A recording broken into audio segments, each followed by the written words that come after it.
నమస్తే సార్. నమస్తే. 8 నెలలు అయింది, మళ్ళీ కలిసాం. అవును, మరో హిట్ కోసం. మంచి హిట్ కొట్టారు సామజవర్గంతో. అవును సార్. మీకు స్ట్రెంగ్త్ ఉన్న జోనర్. అవునండి. ఖచ్చితంగా దాన్ని ఆ ఫీట్ రిపీట్ చేస్తారా ఇప్పుడు? డెఫినెట్గా చాలా కాన్ఫిడెంట్గా ఉన్నామండి.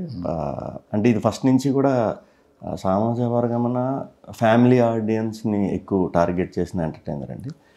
ఇది అన్ని ఏజ్ గ్రూప్స్ చూస్తారు, స్పెషల్లీ యూత్ బాగా ఖచ్చితంగా ఇష్టపడతారు. ఇప్పుడు ప్రజెంట్ సొసైటీలో జరుగుతున్న సెటైర్ ఏదైతే మనం మీమ్స్ చూస్తున్నామో, లేకపోతే ఈ సరదా స్పాట్లో చేసేస్తున్నారు, ఇప్పుడు అందరి చేతుల్లో ఫోన్లు చేస్తున్నారు కదా, ఆ వైబ్ ఎలా ఉంటుంది, మనకు మంచి టైంపాస్ కింద ఎలా ఉంటుందో ఇప్పుడు ఫోన్లు పట్టుకుని ఎవరు వదలట్లేదు కదా, అదే వైబ్ థియేటర్లో కూడా ఖచ్చితంగా ఉంటుంది. కానీ ముగ్గురు హీరోల నుండి లేకపోతే మెయిన్ యాక్టర్స్ అనండి ఎవరైతే ఉన్నారో ఒకళ్ళతో ఉన్నప్పుడు ఫన్ పండించడం, అక్కడ మీరు సామజవర్గంలో మీరు నరేష్ గారు అంతే. తర్వాత మన ఈయన నెల్లూరు సుదర్శన్ గారు. బట్ ఇక్కడ అలా కాదు, మీకు ఒక్కొక్కరికి ఒక్కొక్క కౌంటర్ టప్ప పెడుతుండాలి. అవునండి, అవును. చాలా రైటర్స్కి కొంచెం టాస్కే. ఏంటంటే డైరెక్టరు ఇప్పుడు మా రాహుల్ రామకృష్ణ వాళ్ళు చిన్నప్పటి నుంచి క్లాస్మేట్స్. వాళ్ళు దర్శి రాహుల్ నేను సినిమాల్లోకి అంటే ఒక 12 years నుంచి 13 years నుంచి మాకు ఫ్రెండ్షిప్ ఉంది. రాహుల్ సినిమాలోకి రాకముందు నుంచి కూడా జర్నలిస్ట్ కింద చేసినప్పటి నుంచి నన్ను ఫస్ట్ ఇంటర్వ్యూ చేసింది రాహుల్. యాక్చువల్లీ ఫస్ట్ ఇంటర్వ్యూ నన్ను అంటే అది సమ్ ఫ్రెంచ్ మీడియాలో తను ట్రాన్స్లేటర్ కింద చేసేవారు అనమాట. నన్ను మా షూటింగ్కి వచ్చి తెల్లవాళ్ళు మమ్మల్ని ఇంటర్వ్యూ చేస్తున్నారు ఏంట్రా అంటే మనో ట్రాన్స్లేటర్. అప్పుడు నేను చెప్పేదంతా ఇతను ఫ్రెంచ్లో ట్రాన్స్లేట్ చేసేవాడు అనమాట. అది ఫస్ట్ ఇంటర్వ్యూ, నేను ఫస్ట్ టైం ఇది చేయటం. సో అప్పటి నుంచి అలవాటే. దర్శి కూడా ఇనీషియల్ స్టేజెస్ నుంచి అలవాటు. సో ముగ్గురు ఎప్పుడు కలిసినా కూడా చాలా అంటే చిన్నప్పుడు ఫ్రెండ్స్ లాగే ఉంటాం అనమాట. సో అది బాగా హెల్ప్ అయిందండి ఫిలింకి. ఎప్పుడైతే దర్శి రాహుల్ జాయిన్ అయ్యారో, అంటే నీకు ఈ కౌంటరే లేకపోతే నీకు ఈ కౌంటరే అన్నట్టు స్క్రిప్ట్లో ఉన్నదే యాజ్ ఇట్ ఈస్ ఫాలో అవ్వకుండా జస్ట్ ఫ్రెండ్స్ ఎలా ఉంటారో ఆ ఫ్రీడమ్ దొరికింది. ఇంప్రూవ్ చేసుకుంటా ఎంజాయ్ చేస్తాం, చాలా ఎంజాయ్ చేస్తాం. యాక్చువల్గా రాహుల్ కొంచెం రైటింగ్ స్కిల్స్ ఉన్నాయి. అవునాయి. దర్శి కూడా మీకు కొంచెం డైరెక్షన్ ఇంట్రెస్ట్ అంచేత మీ ముగ్గురు అది బాగా హెల్ప్, ఖచ్చితంగా హెల్ప్ అయి ఉండొచ్చు. అది బాగా హెల్ప్ అయింది. అంటే సినిమా మొదల నుంచి ఎండ్ వరకు ఇంకెక్కడ అంటే కొంచెం నవ్వి కొంచెం అలసిపోవాలి తప్పితే ఇంకా నవ్వుకైతే ఇంక వదవలేదు అనమాట. కౌంటర్లకి పంచులకి అసలు సప్మన్ ఆ ఫ్లోలో అలా 2 hours అలా ఎంజాయ్ చేస్తే వెళ్ళిపోతారు. మీకు సామజవర్గం నెక్స్ట్ ఈ సినిమా తర్వాత మొన్న అనౌన్స్ చేసిన రాజరాజ్ చౌరా. సో దీన్ని బట్టి మీరు ఇంకా మీ స్ట్రెంగ్త్ ఇదే లైన్లో ఎలా డిసైడ్ అయిపోయినట్టుంది? లేదండి, లేదు. అంటే నన్ను ఫస్ట్ నుంచి ఎంకరేజ్ చేసింది అందరూ కూడా డిఫరెంట్ కంటెంట్. అవును. నేను ఏం చేసేవాడిని అంటే కంటెంట్కే కొంచెం స్టిక్ ఆన్ అయిపోయి ఏ జానర్ అయితే ఆ జానర్లోనే వెళ్ళిపోయేవాడిని. దాంట్లో కొన్ని థ్రిల్లర్స్ ఉన్నాయి, కొన్ని సీరియస్ ఫిలిమ్స్ ఉన్నాయి. కంటెంట్ వైజ్ మళ్ళీ అవి ఓటీటీలోకి వచ్చి చాలా బాగుంది కదా అన్నారు, కానీ థియేటర్లో పెద్దగా ఎంజాయ్ చేయలే. సో ఆ ఆడియన్స్ చాలా లిమిట్ ఉన్నారు. ఏదైతే కొత్త పాయింట్ పట్టుకుంటున్నామో ఆ పాయింట్ని ఎంటర్టైనింగ్గా చెప్తే కనుక ఇంకా ఆడియన్స్కి ఎక్కువ చూసే అవకాశం ఉంది కదా అనేది కొంచెం స్ట్రాంగ్గా నమ్మాను. ప్లస్ ఎంటర్టైన్మెంట్ కూడా నాకు కొంచెం బాగానే చూస్తున్నారు, ఆడియన్స్కి నచ్చుతుంది నా ఎంటర్టైన్మెంట్. సో అది బోర్ కొట్టే వరకు కొంచెం చేద్దాం. అదిగాక కొన్ని డార్క్ సినిమాలు కూడా చూసి దెబ్బతిన్నారు కదా. అవునవును. సొంత ప్రయోగాలు. అవునవును. అంటే మీ చేతి డబ్బులతో చేసి కూడా అవన్నీ వర్క్ అయినాయండి. పెద్దగా వర్క్ మీరన్నట్టు థియేటర్లో అంతలా ఇది అవ్వలేదు. మేబీ అది యాక్చువల్లీ చెప్పాలంటే నా ఫిలిమ్స్ అన్నీ కూడా కొంచెం ప్రమోషన్ ఎప్పుడు వీకే. అంటే నేను కొంచెం రిజర్వ్డ్గా ఉంటాం, ప్రమోషన్ అనేసరికి కొంచెం ఇది మన పని కాదేమో అన్నట్టు అనుకునేవాడిని. కానీ ఇప్పుడు అలా లేదు. మన సామజవర్గంకి చాలా అగ్రెసివ్గా ప్రమోట్ చేశారు. ఇప్పుడు కూడా బాగా చేస్తారు, గట్టిగానే తిరిగారుగా ఇప్పుడు కూడా.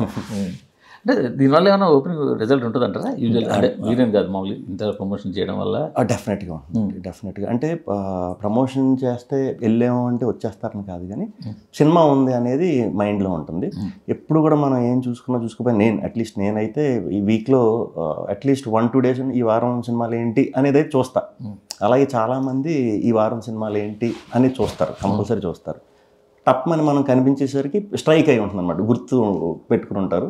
నిజంగా టైం కళ్ళు ఫ్రీగా ఉండి చిన్న రిలాక్సేషన్ కావాలనుకుంటే ఫస్ట్ గుర్తు పెట్టుకుంటారు. కాబట్టి అరే మా ఊరు వచ్చాడు కదా గుర్తున్నాడు అని చెప్పి వెళ్తారు. అంటే అందరూ వెళ్ళిపోతారు అన్న, కానీ ఒక 20-30% అదైతే వర్క్ అవుతుంది. ఎందుకంటే దాదాపు ఇవాళ అందరి హీరోలు కూడా ఒక రేంజ్ వరకు కాలేజీకి వెళ్తున్నారు, మాల్స్కి వెళ్తున్నారు, అన్నింటికి వెళ్తున్నారు. అక్కడ గ్యాదరింగ్ విపరీతంగా ఉంటుంది. అవును. అసలు ఆ గ్యాదరింగ్కి ఆ సినిమాల తలకు ఓపెనింగ్కి సంబంధం ఉంది. అంటే ఇప్పుడు కాలేజీకి వెళ్తే ఏమవుతుందంటే అక్కడ ఆల్రెడీ ఉంటారు, అక్కడికి మనం వెళ్తాం, ఆ గ్యాదరింగ్ వేరు.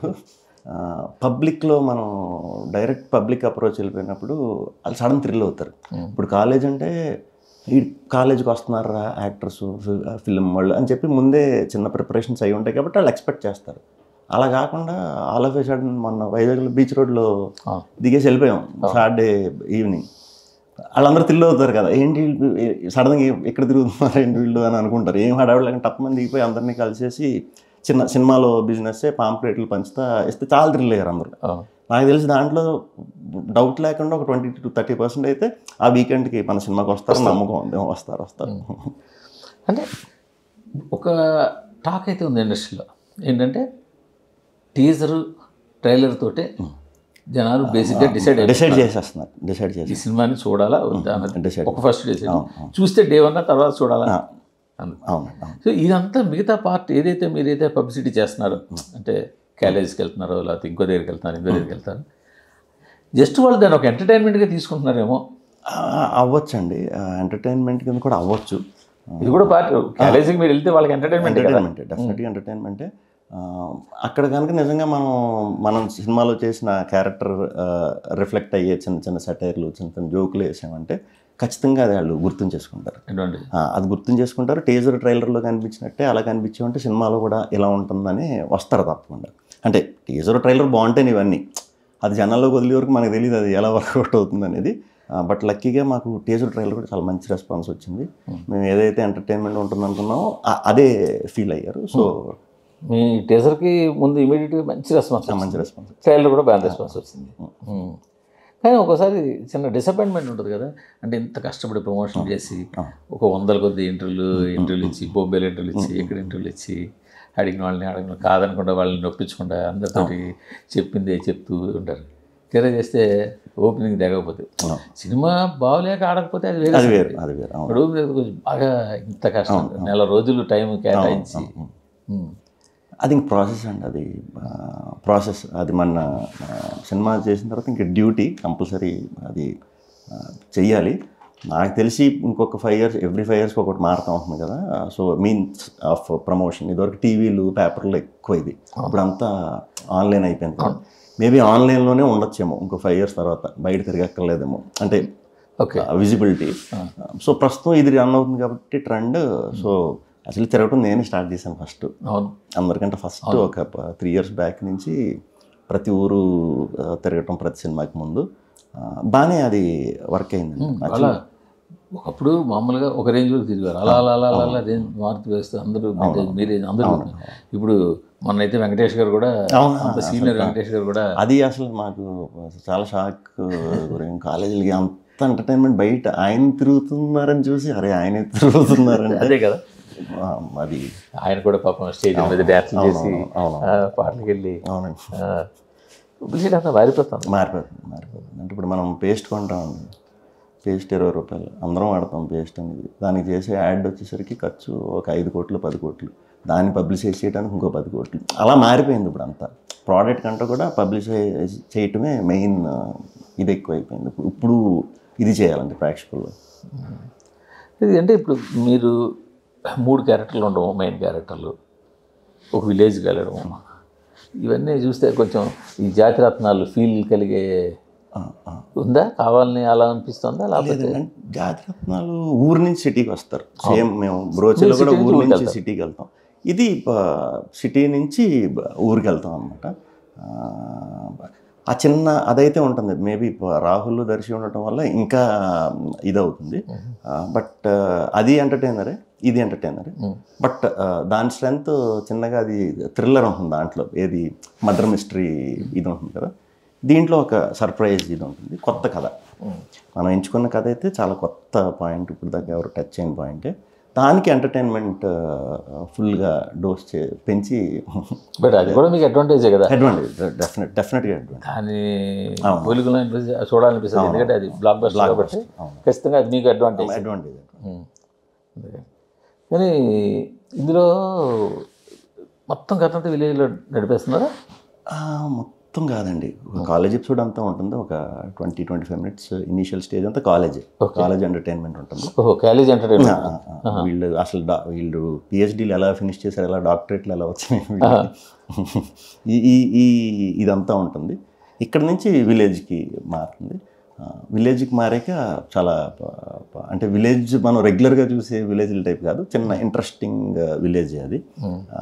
ఈ మూఢనమ్మకాలు, ఈ పాత ఇవన్నీ ఉంటాయి కదా, ఈ బూజులు, దీని బ్యాక్డ్రాప్లో వెళ్తూ ఉంటుంది. మా సిచ్యువేషన్కి సినిమాలో మా అందరికీ చాలా సీరియస్, చాలా ఇదే. కానీ చూసే ఆడియన్స్కి మాత్రం అదంతా ఫన్ కింద ఇదవుతుందండి. మేము ఫేస్ చేసే ప్రతి ఎలిమెంట్ మాకు సీరియస్, ఊరికి సీరియస్, మరి చూసే ఆడియన్స్కి మాత్రం అది ఎంటర్టైన్మెంట్. అంటే ఈ హీరోయిన్ ట్రాక్స్ కూడా మొదటి స్టార్ట్ అయిపోతే స్టార్టింగ్ ఫస్ట్ నుంచి స్టార్ట్ అయిపోతాయి. మీతో పాటే ఊళ్ళకి వస్తాయి. అక్కడ వేరు, ఇక్కడ వేరు. అంటే ముగ్గురు ప్లస్ 6 హీరోయిన్లే, 6 ఉంటారు. అదే 6 క్యారెక్టర్లు ఉంటాయి. 6 అమ్మాయిలు అయితే ఉన్నారు, హీరోయిన్ల కింద ఇంకా. మరి మీకు పాటలు ఉండాలిగా? ఉన్నాయండి, పాటలు ఉంటాయి. అంటే మరీ కట్టు సాంగ్లు అలా ఉండవు, కథలో నడిచేవి అనమాట. యాక్చువల్లీ మేము 6 కొత్త వాళ్ళని పెట్టాం. ఎందుకంటే ఓ పక్క రాహుల్ దర్శి డేట్లని పట్టుకునేసరికి నేను మిస్ అయ్యాను. ఇలా మేము ముగ్గురు ఎక్కువ గేమ్ అవుతుంది డౌట్ లేకుండా. సో కొత్త వాళ్ళని పెట్టుకుందాం, అప్పుడు మన ముగ్గురు కలిసినప్పుడు వాళ్ళు ఎప్పుడు పిలిస్తే అప్పుడు మనకు వచ్చేస్తారని ఇంటెన్షన్లో కొత్త వాళ్ళని పెట్టుకుందాం. మరి ఎవరు హ్యాండో ఏంటో తెలియదు, కానీ ఎప్పుడైతే ఈ సినిమా స్టార్ట్ చేసామో మేము ముగ్గురు ఇంచుమించు ఎవ్రీ మంత్ 10-15 డేస్ ఖాళీ పెట్టుకునేవాళ్ళం. ఆ కొత్త అమ్మాయిల కోసం ఇంచుమించు 3-4 నెలలు వెయిట్ చేసింది కూడా. అంత బిజీ అయిపోయారు అందరూ బిజీ అయిపోయారండి. మరి ఒక రకంగా హ్యాపీ, బట్ మేము 2-3 నెలలు లేట్ అయిపోయాం. మెగాస్ టచ్ అనమాట. నేను పాటలు మీకు ఇంట్రెస్ట్ కదా, మీకు ఇంతకుముందు ఒకసారి అడిగాను నేను. అవును, అది నాకు అసలు సినిమా ప్రాసెస్ మొత్తంలో అంటే నేను వర్క్ చేసిన డైరెక్టర్లు అందరికీ తెలుసు, పాటలు అంటేనే నాకు అసలు ఇంట్రెస్ట్ ఉండదండి. మరి అది మీకు ఎవరు చెప్పారు? నాకు వచ్చింది ఏంటంటే, అవసరమైతే ప్రొడ్యూసర్ మీద భారం పడకుండా శ్రీ విష్ణు ఆయన డబ్బులైనా ఖర్చు పెట్టుకుని రష్యాకు, అమెరికాకు, ఎక్కడికో వెళ్ళి పాట తీయించుకొస్తారు. ఆయన అవసరమైతే ప్రొడ్యూసర్ మీద ఆయన డబ్బులు ఖర్చు పెట్టేస్తారని వచ్చింది. పాటలకైతే అసలు నాకు పాటలే బోరింగ్ సినిమాలో. కానీ మీరు పాటలు భలే గెటప్ వేస్తుంటారుగా, ఓ పాట అయినా సినిమాలో. మేబీ గెటప్లో మరి ఆ టైంకి కాదు, మిగతా క్యారెక్టర్ అంతా సినిమాలో ఒకలా ఉంటుంది, ఆ ఒక్క పాటకు వచ్చేసరికి మంచి స్టైలిష్గా. నేను అంత పెద్ద స్టైలిష్ క్యారెక్టర్ తగ్గట్టే ఇదేనండి. ఓన్లీ సామజవర్గం అన్నప్పుడే, సామజవరం అంటే నేను వద్దు అని వెళ్ళాం కదా. సో సామజవర్గం రష్యా వెళ్ళారు కదా, మస్కట్ వెళ్ళామండి. మస్కట్ వెళ్ళారు రష్యా. అంతకుముందు సినిమా కూడా వెళ్ళారు కదా. అంతకుముందు అల్లూరికి వెళ్ళాం అంతే. అల్లూరిగా మీరు ఖర్చు పెట్టినట్టు డబ్బులు? లేదండి, మాకు అనిపిస్తుంది ఏంటంటే అల్లూరి వాటిలో మీరే డబ్బులు ఖర్చు పెట్టి లేదు ఎప్పుడూ లేదు. అంటే సరదా ఉంటుంది, దానికి ఉంది. ప్రొడ్యూసర్ భారం వేయకూడదు ఉండకూడదు కదా, తప్పేం కాదు కదా. పాటలు ఖర్చు పెట్టి బయటికి అందరినీ నేనెందుకు తీసుకెళ్తాను, నేను వెళ్తాను. కానీ ఆ పాటలకి ఎంతమంది వెళ్తారు? మీరు హీరోయిన్ జస్ట్ లిమిటెడ్ క్రూయే కదా. పాటలు కూడా ఇప్పుడు ఒక 60-70 మెంబర్స్ అని వెళ్తాం కదా. ఇక ప్రొడక్షన్ ఆపేసారా? మళ్ళీ అంటే ఫ్రెష్ ఐడియాస్తో కొత్త వాళ్ళని పెట్టి తయారు చేస్తున్నామండి కొన్ని కథలు. మేము మంచిగా తయారైన అంటే స్క్రిప్ట్లు మళ్ళీ చేద్దామని. మీ మిస్సెస్ కూడా ఇంట్రెస్ట్ ఉంది కదా ప్రొడక్షన్ అదంతా? అప్పుడు నేను అంటే కొంచెం వర్క్ షేర్ చేసుకోవడానికి అని చెప్పి అప్పుడు పెట్టడం తప్పితే అసలు అంత ఇంట్రెస్ట్ ఏం కాదు లేదా మనం అన్నీ సెపరేట్ బిజినెస్లే కదా సినిమా. అంటే మీ గురించి బయట వినిపించింది వేరు, లోపల ఉన్నంత వేరు అనుకోవాలి. ఇంకా అది బయట అంటే నేను ఇతడే అంటాం కదా, ఇలా ఇద్దరు పాటల గురించి చాలా చెప్పారు, ప్రొడక్షన్ ఇంట్రెస్ట్, ఆవిడకి స్క్రిప్ట్లు అవి కూడా బాగా ఇంట్రెస్ట్ ఉంది. అసలు జీరో. అడగడం మంచిదే, క్లారిటీ వచ్చింది కదా. ఇంక రేపు పొద్దున ఎవరు అడగరు కూడా. పాటలు మాత్రం మీరే అడుగుతారండి నన్ను. అసలు అది ఎప్పుడు అల్లూరి టైంలో నాకు వినిపించింది, ఆ తర్వాత మళ్ళీ సామాజిక టైంలో కూడా వినిపించింది. అంటే ఎందుకు అంత సరే ఆయన చేతి డబ్బులు ఖర్చు పెట్టుకోవడం అసలు అది రాంగ్ ఇన్ఫర్మేషన్. ఇంకేంటి ఈ సినిమా తాలూకా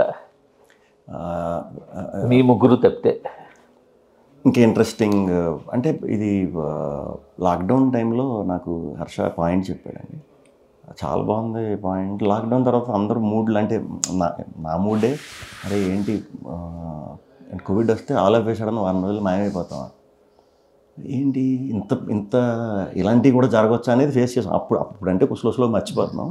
అప్పుడు తీసుకున్న డెసిషన్ ఏంటంటేనండి, నేను మనకి ఛాన్స్ ఉన్నంతసేపు మన సినిమాల త్రూ కానీ మన త్రూ కానీ సరదాగా నేను బయట చాలా మామూలుగా సరదాగా ఉంటాను, అదంతా స్క్రీన్ మీద పెడదాం, ఎవరు వచ్చినా హ్యాపీగా చేయడానికి ప్రయత్నిద్దాం, అంటే నవ్వుకోవటం, ఇది చేయడానికి ట్రై చేద్దాం అనే ఇంటెన్షన్ బాగా ఫిక్స్ అయిపోయి ఉన్నాను.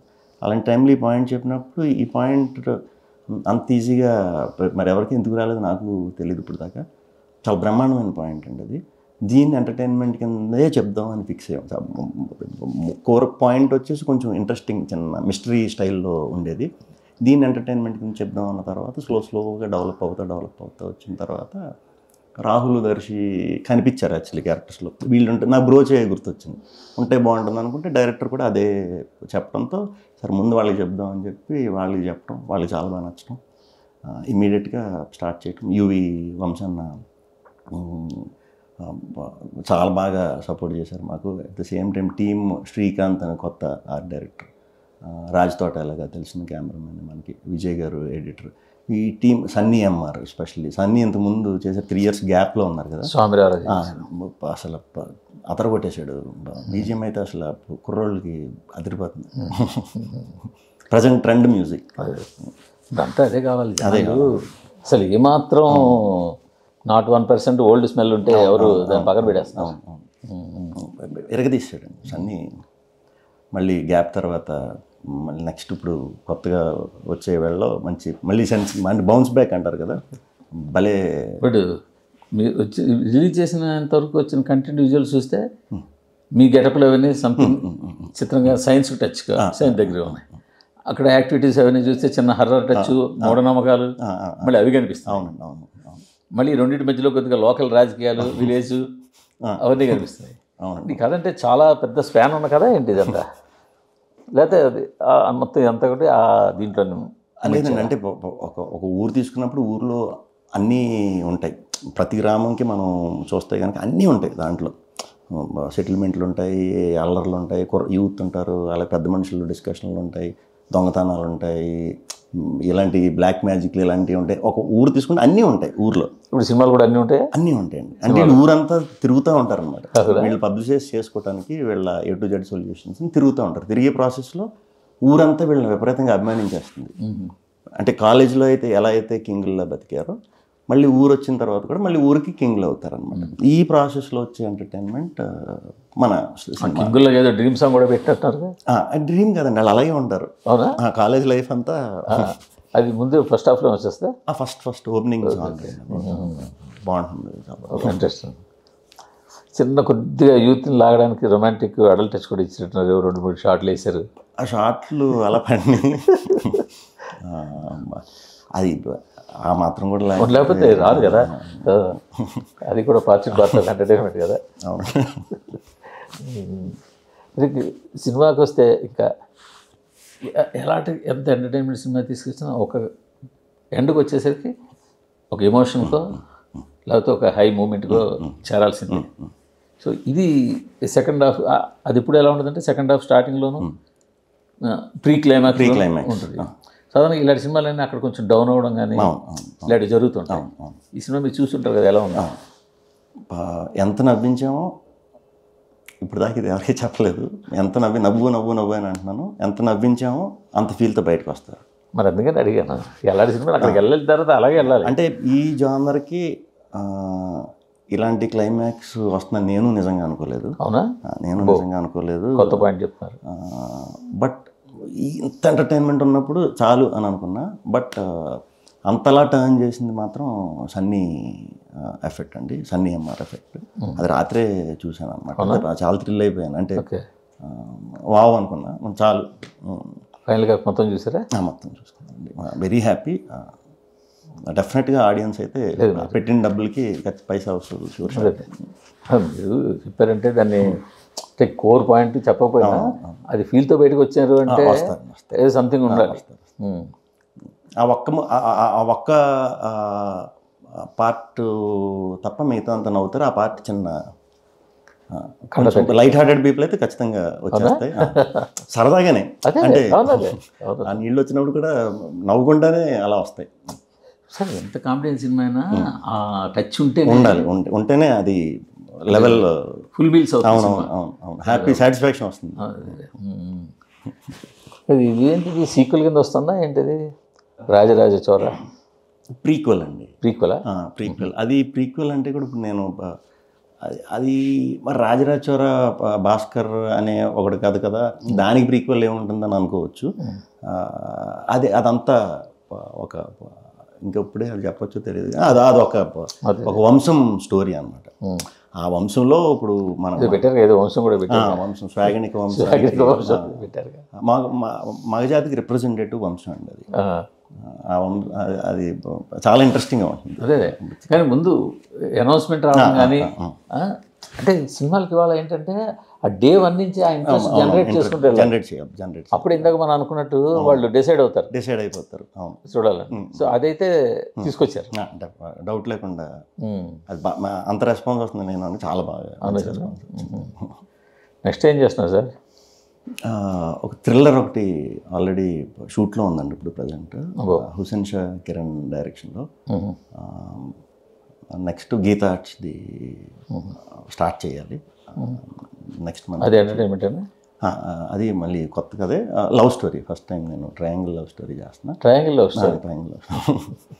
అది మంచి screen play base film. Full entertainment, full to full. మీకు అసలు మీలాంటి చాలా ఇన్నోసెంట్గా మీ మాటలు కానీ ఎక్స్పీరియన్స్ కానీ ఇన్నోసెంట్గా ఉంటుంది కాబట్టి మీలాంటి వాళ్ళు ఈ ట్రయాంగిల్ లవ్ స్టోరీలో వేస్తే వాళ్ళిద్దరు మిమ్మల్ని ఆడుకుంటుంటే అది ఎంజాయ్ చేస్తారండి. అది అంటే యూజువల్గా అంటే సినిమాలో కాదు, మీరు ఇంటర్వ్యూలో కూడా చాలా ఎదుటి ఆనందాన్ని అది కరెక్ట్ రాంగ్ అయినా కూడా నో అని అనే నేచర్ కాదు ఇది. కాదు మామూలుగా బయట కూడా ఇంట్లో కూడా అలాగే ఉంటాయండి. అదే చిన్నప్పటి నుంచి అదే అదే అదే చెప్పిన అది దాన్ని కూడా ఓకే అంటారు మీరు. ప్రతిదీ ఓకే నో అంటాం రాదు, నిజంగానే రాదు. సో అందుకే నాది వెరీ లిమిటెడ్ సర్కిల్ కూడా, ఫ్రెండ్స్ కూడా చాలా లిమిటెడ్. ఏదడిగినా ఏదో సాయిబాబాలాగా వరాలు ఇస్తూ ఉంటాను, అదే భయం నాతో. అవునా? వీలైన కూడా పక్కన ఎవరో కంట్రోల్ ఉండాలి. ఉండాలి. లక్కీగా అంతా నాకు మంచి. అది కూడా కాదంటారు మీరు, ఏం చెప్తే ఓకే అంటారు తప్ప ఏది కాదని అంటారు మీరు. ఇంట్లో కూడా అలాగే ఉంటారా? ఇంట్లో కూడా అంతే. అంటే నా వర్క్ చేసేటప్పుడు తప్పితే మిగతాది ఏది కూడా చాలా ఇలా ఉండడం వల్ల రేపు మీరు ప్రాజెక్టులు రాంగ్ ప్రాజెక్టులు టేకప్ చేయడం అలాంటివి జరిగినాయి అండి. యాక్చువల్లీ జరిగినాయి, మొహమాటానికి వెళ్ళి జరిగినాయి. ఇప్పుడు అర్థమైపోయింది ఇంకా దొరకకూడదు అనేది. ఇప్పుడు అర్థమైంది, అదే ఎక్స్పీరియన్స్ అయితే అర్థం అవుతుంది కదా. కొంచెం నో చెప్పడం నేర్చుకున్నారు అయితే. నో చెప్పడం కదా, ఇంకా దొరకకుండా తిరుగుతున్నాను. ఒకవేళ అంటే కలిస్తే ఓకే చెప్పేస్తారు కాబట్టి దొరకకుండా ఉంటారు. అందుకే నో చెప్పడం నేర్చుకోలే. నో చెప్పడం ఇంకా అదే ప్రాసెస్లో ఉంది. అంటే నాకు వచ్చిన కొత్తలో మనకి కథ చెప్పడం ఎక్కువ అనుకునేవాడిని. నాకు ఒకళ్ళు పిలిచి నాకు కథ చెప్పడం అనే దాంట్లో ఉండేవాడిని. సో కథ రాసుకునేటప్పుడు కూడా ఫస్ట్ కథ ఎప్పుడు కూడా ఏ డైరెక్టర్ ఉందో పాపం వాళ్ళ ఆలోచనలు కూడా 2 సంవత్సరాల నుంచో, సంవత్సరం నుంచో, 3-4 ఏళ్ళ నుంచో పెట్టుకుని వస్తారు. అందుకే నేను ఎప్పుడు కథ ఎంతసేపు కావాలంటే అంతసేపు చెప్పమంట ఇప్పటికీ కూడా. అది బాగాలేదు నువ్వు అని చెప్తే ఎక్కడ ఇది పడతాడేమో అని కథలో కరెక్షన్లు చెప్తాను తప్పితే బాగాలేదు కథ అని నేను ఎవరికి చెప్పను. ఇప్పటికీ అదే మెయింటైన్ చేస్తాను. ఆ కథని ఇంకే ఏమన్నా చేయొచ్చు, ఇది నా విజన్ ఇది అనే చెప్తాను తప్పితే బాగాలేదు కదా, ఇది వర్కౌట్ అవ్వదు, ఇలాంటి మాటలు నా నోట్లో నుంచి ఎప్పుడు రావాలి. మరి వాళ్ళు చేయాలంటారు కదా మరి మళ్ళీ పలానా టైం వరకు మరి వెయిట్ చేస్తా. అంటే ఏ కథ అన్నా నిజంగా మనకి నచ్చిందంటే పాయింట్ దాన్ని బాగా చేసుకోవచ్చు అనేది ఒకటి నమ్మకోవచ్చు. మనకి ఆ ఇంట్రెస్ట్ ఉంది కాబట్టి సో దాంట్లో మంచి కిక్ ఉంటుంది. పాయింట్ నుంచి పట్టుకుని తయారు చేయించుకుంటే ఇంట్రెస్ట్ ఉంటుంది. బట్ ఇప్పుడు అంత టైం లేదు, రెగ్యులర్గా షూటింగ్ లీట్లతో ఉన్నాం కాబట్టి కంప్లీట్ కథ నచ్చితే బాగుంది అనుకుంటే కానీ పంపేయమంటున్నానండి. ఇప్పుడు ఎక్కువ చదివి నచ్చితేనే పిలిపిస్తున్నాను. కూర్చుని నరేషన్ కంటే కూడా ఫస్ట్ చదివేసుకుని నచ్చింది అంటే కనుక పిలిపిస్తున్నాను. మీకు ఈ ఇంట్రెస్ట్ ఉంది కదా ఈ రైటింగ్ లేదా డైరెక్షన్ ఎస్పెషల్లీ, మరి ఇప్పుడు మీ సినిమాల సబ్జెక్ట్స్ అన్నింటి స్టోరీ డిస్కషన్లో కూర్చుంటారు? 100% అండి, 100% స్టోరీ డిస్కషన్. స్టార్టింగ్ నుంచి కొబ్బరికాయ కొట్టినప్పటి నుంచి గుమ్మడికాయ వరకు నేను కూడా ఉంటాను. ప్రతి టెక్నీషియన్ని కూడా ఉంచుతా. అంటే సినిమా అనేది టీం వర్క్ అని నేను ఎక్కువ నమ్ముతా. అందరూ ఇన్వాల్వ్ అవ్వాలి. అంటే ఫస్ట్ నుంచి లాస్ట్ వరకు ఇన్వాల్వ్ అవ్వాలి. మధ్యలో వచ్చి చెప్తే అది కరెక్ట్ కాదు, మళ్ళీ అది నాకు నచ్చదు. ముందే చెప్పేస్తా, ఫస్ట్ నుంచి లాస్ట్ వరకు టీం కింద ఇన్వాల్వ్ అవ్వాలి. మెయిన్ టెక్నీషియన్స్ అట్లీస్ట్, ఇప్పుడు కెమెరామెన్ కానీ, ఎడిటర్ కానీ, మ్యూజిక్ కానీ, డైరెక్షన్ డిపార్ట్మెంట్ టీం కానీ, ప్రొడ్యూసర్ కానీ అది ఇన్వాల్వ్ అయితేనే మనందరికీ ఫస్ట్ కన్విన్స్ అవ్వకపోతే బయట ఆడియన్స్ మనం ఎలా కన్విన్స్ చేస్తాం అనేది నా పాయింట్. సో కంపల్సరీ టీంని బాగా చూసుకుంటాను. బాగానే ఇప్పుడు దాకా నేను చేసిన డైరెక్టర్లు అందరితో కూడా మరి అది వర్కౌట్ అవ్వచ్చు, వర్క్ అవ్వకపోవచ్చు, ఎప్పుడు మంచిగానే కలిసి ఉంటాం అందరం. కానీ వాళ్ళ ఇన్వాల్వ్మెంట్ కింద ఫీల్ అవ్వరు కదా? ఫీల్ అయితే మళ్ళీ మనం కలవరు కదా. ఇప్పుడు వాళ్ళు వేరే సినిమాలు చేసినా కూడా నాకు అడుగుతారు. నేను వాళ్ళకి ఎంత రెస్పెక్ట్ ఇస్తాను వాళ్ళు నాకు ఇస్తారు. ఓకే, వాటికి కూడా మీ సలహాలు అడుగుతాను, డెఫినెట్గా నేను అడుగుతాను. నా ఒక్క డైరెక్టర్ ఇప్పుడు హర్ష ఉన్నాడని చెప్పి మా హోమ్ బింబుష్ డైరెక్టర్ హర్షాన్ ఒక్కడిని బయట నేను వర్క్ చేసిన పాత డైరెక్టర్లతో కూడా పాయింట్లు డిస్కస్ చేసి వాళ్ళు ఇచ్చి ఇన్పుట్స్ నచ్చినా చెప్తాను. ఓకే, అంటే వీళ్ళు కూడా ఈగో లేకుండా పెట్టుకుని చాలా చేసి ఉండాలి మ్యాక్సిమం నా సినిమాలు. బట్ అలాంటప్పుడు వేరే డైరెక్టర్ చెప్పడం ఏంటి, ఈ డైరెక్టర్ కొంచెం లోపల అంటే మీరు చెప్పిన హీరో కాబట్టి మీ ఎదురుంటే ఏం అనలేకపోవచ్చు, బట్ కొంచెం ఫీల్ అవుతారేమో కదా. ముందు మా జర్నీ ఉంటుంది కదండి, 6 నెలల నుంచి 1 సంవత్సరాన్ని మినిమం నేను చేసే ఎక్కిస్తాం కదా, ఈ లోపు పూర్తిగా అర్థం చేసేసి మీ స్టైల్కి వాళ్ళు ట్యూన్ అయిపోతారు. అంటే డైరెక్టరు యాక్టర్ అన్నట్టు ఉండదండి. మేము మ్యాక్సిమం నాకు ఉన్న వాళ్ళందరూ బ్రదర్స్, ఈ రిలేషనే మాది. ఈ రిలేషన్లోకే తెచ్చుకుంటాం. మరి ఎవరు ఇంకా ఒకళ్ళిద్దరు ఉన్నారు అలా సింక్ ఉన్నవాళ్ళు, ఇంకా వాళ్ళని మనం ఏం చెప్తా చేసుకుని మన పని మనం చేసుకుని నెక్స్ట్కి వెళ్ళిపోతాం తప్పితే యంగ్ బ్యాచ్ని మాత్రం చాలా సపోర్ట్ ఒకరికొకరు. అంటే నేను అలా చేస్తున్నాను కదా, వాళ్ళు కూడా మంచిగా గ్రూప్స్ మెయింటైన్ చేస్తున్నారు. బయట యంగ్ డైరెక్టర్స్ చాలా బాగా ఎక్కువ కలుస్తున్నారు. వాళ్ళకి వచ్చిన పాయింట్లు ఒక్కొక్క డైరెక్టర్ ఒక్కొక్కరు మాట్లాడుకుంటున్నారు. గుడ్ థింగ్ అండి అది. అప్పుడే మంచి క్వాలిటీ స్టోరీస్ వచ్చే ఛాన్సెస్ ఉన్నాయి మనకి. బట్ ఈ ప్రాసెస్లో ప్రొడ్యూసర్కి మీ మీద ఎంత బడ్జెట్ పెట్టాలి అన్నది ఒక థాట్ ప్రాసెస్లో ఉంటాడు ఆయన. లక్కీగా ఇప్పుడు మీరేమో ఈ ప్రాసెస్లో కొంచెం మీకు ఆయనకి కొద్దిగా డిఫర్ అవ్వడానికి ఛాన్స్ ఉంటుంది. అంటే ఇప్పుడు దాకా ఆ ప్రాబ్లం రాలేదు. నాకు ఇంకా భయం. నేను బడ్జెట్ దీంట్లోనే ఎప్పుడు ఆలోచించాను, ఎందుకంటే మనం చాలా చిన్నగా చేసుకుని వచ్చాం కాబట్టి ఆ భయం నాకు ఉంటుంది. ఇప్పుడు నాకు దొరికి ఇప్పుడు మా ప్రొడ్యూసర్లు ఇప్పుడు అనిల్ జొంకరా గారు ఉన్నారు, ఆయన పాటలకు పంపింది మమ్మల్ని. ఫారెన్లో తెస్తే రేంజ్ పెరుగుతుంది ఆయన పంపింది. అలా ఖర్చు పెరిగితే నాకు చిన్న ఇప్పుడు అంటే మళ్ళీ రావాలి కదా తిరిగి, రాకపోతే నా వల్ల పోయినట్టనే బయట అనుకుంటారు. ఇప్పుడు వంశాన్ని ఉన్నారు, ఈ వంశాన్ని అసలు నేను ఇలా చూడలా నేను ఎవరు వాళ్ళు అసలు వాళ్ళంతా నాకు కంగారు వచ్చింది, అన్న కాదు సాహులు వద్దు వద్దంటే అంతే ఒక లుక్తో పెట్టాలి దీనికి అంతే అనేవారు. మనకేమో భయం ఎందుకు ఈ స్టోరీకి అన్నట్టు. బట్ నాకు అర్థమైంది ఇప్పుడు అది ఎందుకు పెట్టాలి ఎందుకు పెట్టకూడదు అనేది. నేను కూడా ఎప్పుడు ఏ ప్రొడ్యూసర్ని అలాగా కథకి తప్పితే వేరే వాటికి ఎప్పుడూ ఇబ్బంది పెట్టాను. మీరు ఇబ్బంది పెట్టరు అంటే మీరు హీరో మీరు డైరెక్టర్ అనుకుని దీన్ని ఇలా చేస్తే ఇలా మారిస్తే అన్నప్పుడు దానివల్ల కొంచెం స్పాన్ పెరగచ్చు, దానివల్ల ఖర్చు పెరగచ్చు. అంటే మేము చేసి పెద్ద యాక్షన్ లేకపోతే ఇలాంటివి కాదు కాబట్టి పర్వాలేదండి. అది సరే, యూవీ సినిమాలు అనగానే సాధారణంగా దాని బ్యాక్ ఎండ్లో డే 1 నుంచి అంటే డైరెక్ట్గా ఇన్వాల్వ్ అయిపోయినా ఏం తీస్తున్నారు, కథ ఏంటి, ఎవరితో తీస్తున్నారు, ఇవన్నీ ప్రభాస్ టచ్లో ఉంటారని అంటారు. దీనికి కూడా ఆయనకి ఏమన్నా తెలుసా? తెలుసండి, అని చేస్తున్నాం ఇవన్నీ తెలుసు. ఇప్పుడు రిలీజ్ కదా, రిలీజ్ వరకు మరి నిన్నే వచ్చినట్టున్నారు ఇట్లీ నుంచి. చూస్తే బాగుంటుంది, మేము అందరం వెయిటింగ్. అది ఆయన నేను ప్రమోషన్కి ఆయన రిప్లై చేయట్లేదా? అసలు అలా నేనైతే అలా అడిగే అంటే అలా కాదు, ఆయన ఫ్రెండ్లీగా ఉంటారు అందరితో. ఎవరు చిన్న సినిమా పెద్ద సినిమా ఏ హీరో అవి ఏం చూడరు. మా సినిమాకి వచ్చే సాయం ఏంటంటే ఎన్నో సినిమాలు చేశారు అలా. అవునవునవును. అలాంటి యూవీ అంటే ఇంక మరి కాదు, మేము అడగలే ఆ యాంగిల్ యాంగిల్లో. ఓకే ఓకే సరే సార్. ఇదే సినిమా బాగా వచ్చిందని నమ్మకంగా ఉన్నారు. సో గట్టిగా హిట్ కొడతారు. 8 నెలల గ్యాప్లో 2 హిట్ కొడతారు. ఈసారి 4 నెలల గ్యాప్లోనే మళ్ళీ మంచి హిట్ కొట్టాలి. 4-5 నెలలు అదే మంచి హిట్ కొట్టాలని కోరుకుంటున్నాం. All the best. Thank you.